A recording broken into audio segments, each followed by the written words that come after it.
it's really hard to watch that video and not think about all of the what ifs or put yourself in that situation and say, what would I do in that case? So this morning, we are going to arm you with some information that could help protect your family or someone else's family in an emergency. Within moments of this crash, the truck is on fire and a desperate rescue begins. A police officer and firefighter happened to be right there. I was so relieved once that window broke. While first responders scrambled to get Amy Ruiz out of her truck, you can see another driver using a fire extinguisher on the vehicle.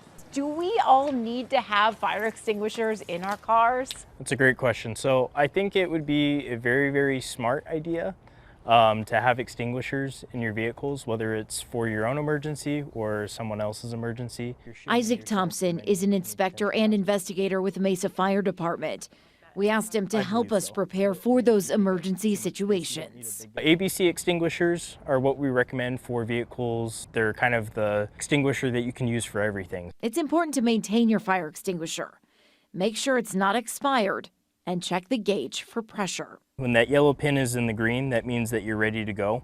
It's also important to properly mount the fire extinguisher. We want to mount them in a place where you can easily access them. But in the event of an accident, they're going to stay stationary in that mount and that they're not going to be flying around in the vehicle. Here's one example of an extinguisher mounted in the trunk of a car.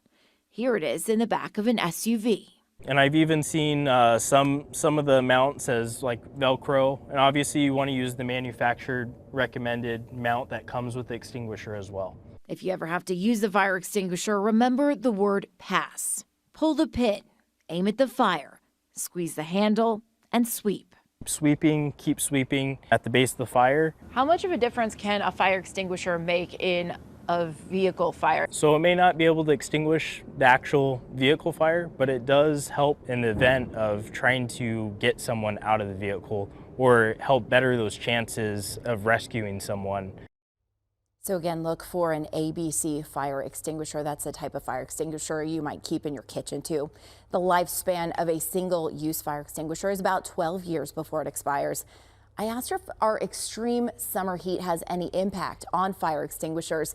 The answer is no. They should not be affected by the elements, even in a hot car. We also want to continue this conversation. So coming up new at 8, we're going to talk about the other tool that you might want to have in your car that could help in an emergency. And that pin is important because if it were to roll around, it won't shoot off on its own. Gotcha. The pin is Yeah, mounting it That's why they is said critical. mount. You want to make sure it's protecting the actual extinguisher and also the people in the car. Sure. If you are in an accident, that thing could fly around and become a really dangerous situation that you don't want to have. Don't have it just sitting in the box in the back of your trunk, please which don't some do that. people might do. You know, like think, okay, I've got it in my trunk. Yeah, let's mount it. Let's be safe. Thank Thank you. you, Great Susan. information. It is.